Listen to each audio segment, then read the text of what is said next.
Jadi kita tuh tahu bahwa Al-Quran itu terbagi menjadi 114 surat, lalu 6.236. lihat saya 6.236 36 ayat. dan 30 juz.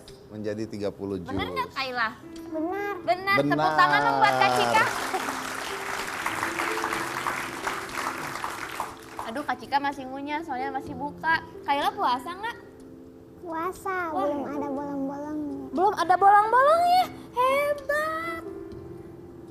Udah buka belum? Udah Kayla? buka belum? Udah. Oh tadi lagi abis tadi waktu break terus minum. Oh, pas iklan tadi ada yang kayaknya. suapin ayah bukan? Ayah, Iya, ayah. Ah ya, oke. Oke, sekarang Kayla usianya udah 9 tahun, udah hafal 10 juz, terus masih belajar lagi sekarang Kayla. dengar di tab. Oh, denger di tape. Jadi dengerin terus dihafalin ya? Iya. Iya, diikuti.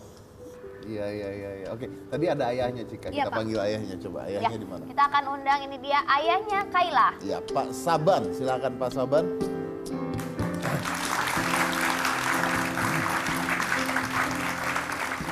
Apa kabar Pak Saban? Halo Pak Sabar, silakan duduk. Ya, ini Pak Saban. Nah, ini tadi saya tanya sama Kayla, katanya Kayla awalnya belajarnya sama nenek katanya. Iya, Itu gimana ceritanya awalnya bisa belajar sama nenek?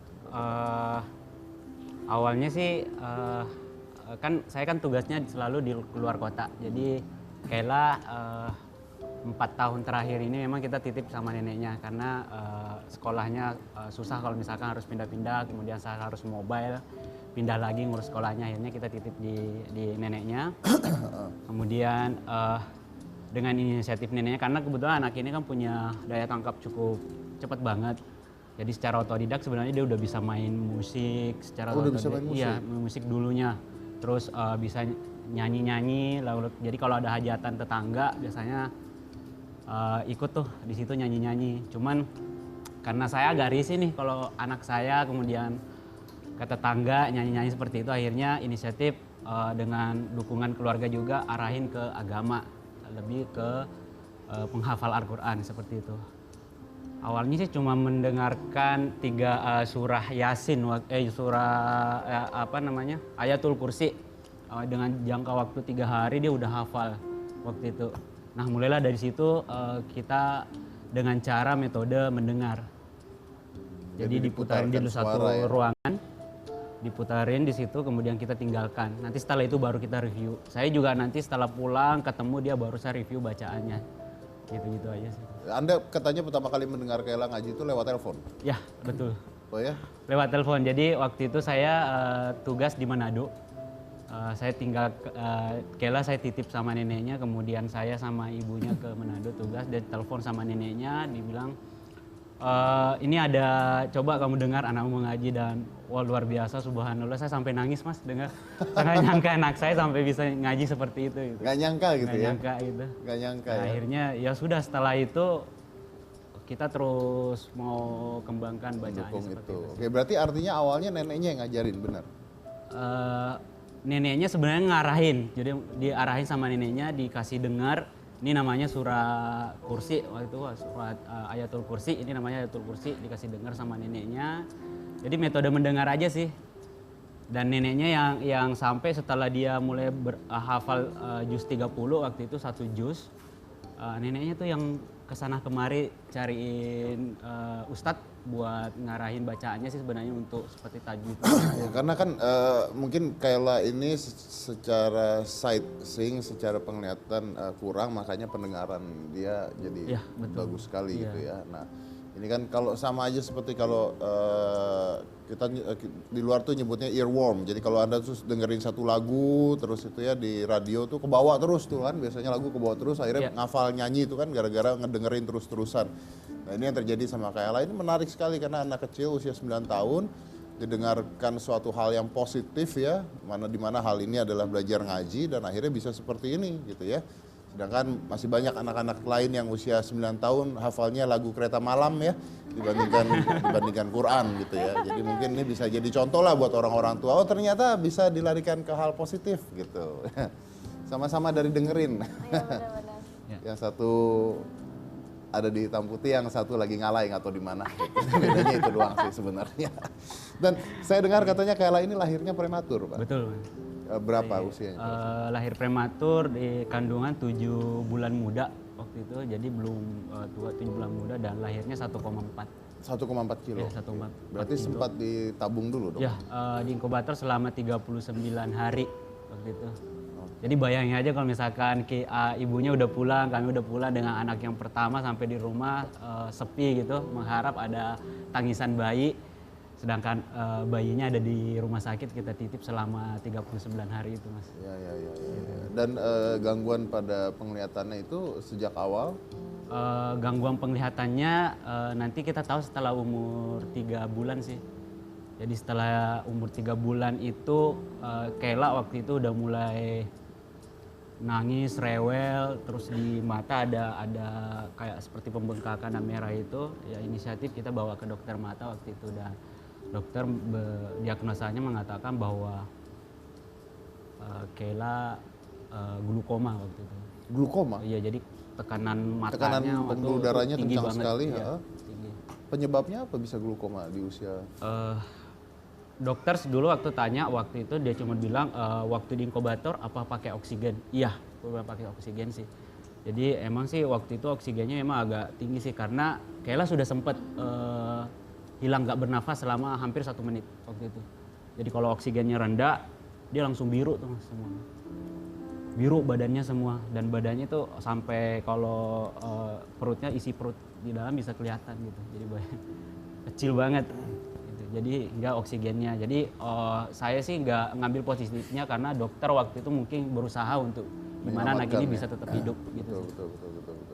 Terus katanya ya, karena ada pengalaman juga aja dari saudara juga, bahwa kalau di inkubator itu mata anak itu mesti harus ditutup. Betul. Waktu itu matanya nggak ditutup. Waktu itu tidak ditutup. Oh, Tapi positif lah, alhamdulillah masih bisa lihat, sesuai dengan doa saya bahwa ya Allah izinkan anak saya untuk membesarkan anak ini. Ya. Dan saya dengar katanya kalau nenek dan ibunya tahu bahwa Kayla tidak bisa melihat itu malah di usia 5 tahun. Betul. Kenapa begitu? Jadi saya tahu istri saya waktu itu kalau misalkan dia lagi shock, bisa dia dismotivasi dan lain, jadinya Anda nggak jadi mau di istri usaha Anda down gitu ya? setelah 3 bulan itu kan sempat keluar dari rumah sakit itu 3 bulan itu, setelah saya tahu bahwa dokter mengatakan bahwa tidak ada harapan untuk melihat, ibunya sama Kayla waktu itu saya antar pulang dulu dengan alasan saya akan mau nebus obat gitu. Kembali ke dokter itu dan saya tanyakan pastinya bahwa apa ada harapan untuk Kayla ke depannya gitu. Dan dokter mengatakan bahwa dari dia sendiri mengatakan tidak ada harapan gitu. Tapi dia tetap kasih motivasi bahwa silahkan Bapak ke yang lain, siapa tahu ada penemuan, orang berbeda-beda kan, bilang gitu. Dan ibunya tahu setelah umur 5 tahun waktu itu saya bekerja di perusahaan swasta, salah satu di swasta, dengan tahu bahwa kondisi anak saya waktu itu dia mau membantu waktu itu untuk pengobatan subsidi kayak gitu. Akhirnya saya dimintaki untuk resume medisnya dia, kemudian pemeriksaan terakhirnya, dan saya bawa ke dokter. Kebetulan waktu itu saya bareng sama ibunya.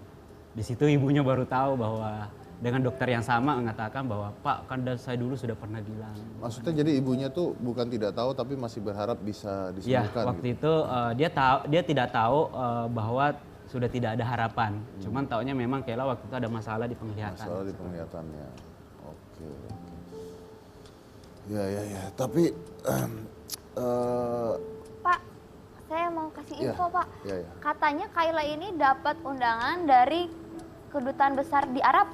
Ya, betul. Itu kapan? Tepatnya tahun lalu di Bogor kita diundang waktu itu. Kayla ada musabaqah di sana, kebetulan ada salah satu kedutaan juga datang, terus ada salah satu yang setara dengan menteri datang waktu itu yang ngundang ke sana untuk Kayla sebagai bintang tamu juga. Dan secara mendadak juga tanpa kita tahu sebelumnya bahwa akan dikasih apresiasi seperti itu sih. Di Bogor tepat 29 Juli 2016 kita dapat info itu dan kita berangkat tahun 2016-nya alhamdulillah berangkat bareng dengan Kayla, saya dengan ibunya dan neneknya juga. Terus katanya dapat hadiah untuk ibadah haji Ya, dari Kedubes? Ya Kedubes yang berangkatnya tahun lalu. Oh, tahun lalu 2016. itu. Ya. Kayla ikut juga? Kayla ikut sama kami, ayah ibunya dan neneknya juga. Neneknya juga ikut. Neneknya juga ikut. Karena Kayla loh. Karena Kayla ya. Karena Awalnya Kayla sih ya. sebenarnya dikasih cuman ayah, ibu dan Kayla. Jadi kita dapat Tiga. satu paket itu 3.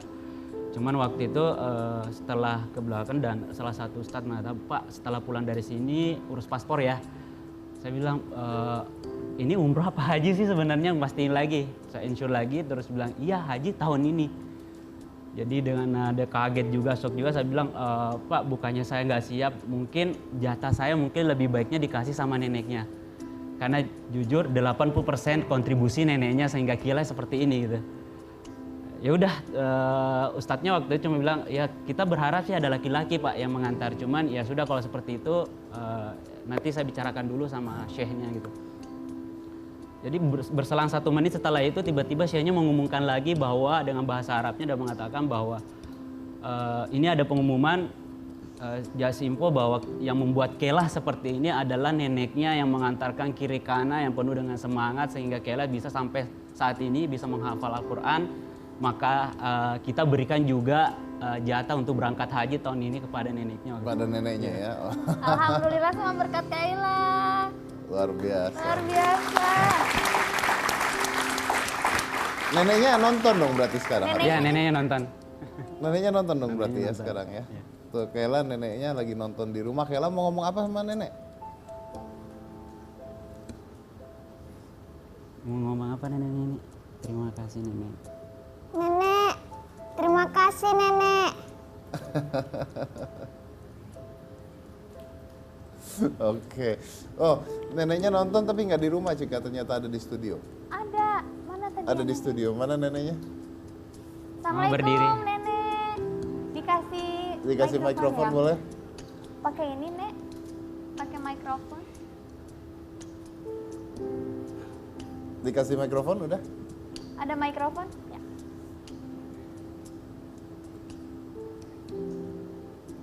Oke, mungkin harus ditanya sama neneknya gimana nih Anda melihat Kayla sekarang rasanya seperti apa? Bangga nak. Bangga sekali bisa Kayla menghafal Al-Quran sampai bisa sekarang 10 juz. Dia kalau pulang sekolah itu dia menghafal sampai 1 jam. Baru dia berhenti lagi. Ya, nenek usia berapa sekarang, Bu? Sekarang 57 nak. 57. Iya, Oke. 57. Gimana? Susah nggak ngajarin Kayla ini belajar Quran? Kayaknya enggak susah nak. Nggak susah ya? Iya, karena dia itu berulang-ulang 5 kali begitu dia baca dia sudah bisa Udah langsung bisa? udah hafal lagi ya. Oke, oke. Mungkin neneknya ada yang mau nenek omongin ke Kayla sekarang? Di depan TV? Kayla harus semangat belajar nak supaya bisa sampai 30 juz hafalannya. Amin. Sehat terus, nenek juga sehat terus. Mudah-mudahan Kayla bisa mengangkat derajat kita sekeluarga. Amin. Amin, amin. Terima kasih nek. Terima kasih nak. Terima kasih. Oke, jadi akhirnya semuanya pergi naik haji pada saat itu. Ya, alhamdulillah. Dan Kayla juga ikut ya. Ya. Jadi ayah, ibu, nenek dan Kaylanya pergi ya. Oke. Dan ini info sebelum saya break nih ada info juga bahwa Kayla ini kalau ikut kayak pertandingan gitu selalu ditolak katanya. Sering ditolak. Sekali. Oh, sekali Pernah ditolak. karena Ditolak karena 3 kali udah menang. 3 kali Terus, menang. setiap 3 kali yang terakhir waktu itu dan pesertanya itu juga dia bilang ya kalau misalkan Kayla ikut lagi ya kita nggak ada kesempatan buat menang. Dan akhirnya pada saat hari hanya Kayla udah datang sama neneknya di tempat itu dan diberitahu sama panitia bahwa Kayla nggak bisa diikutkan. Kayla nggak bisa diikutkan. Oh, neneknya harusnya bilang nggak apa-apa, saya cuma butuh piala sama uangnya aja kalau gitu. Kan udah menang berarti kan kalau gitu kan. Ya, harusnya tetap buat dia dong ya. Oke baik, kita lanjut lagi selain satu nih, jangan mana-mana, tetap di Hitam Putih.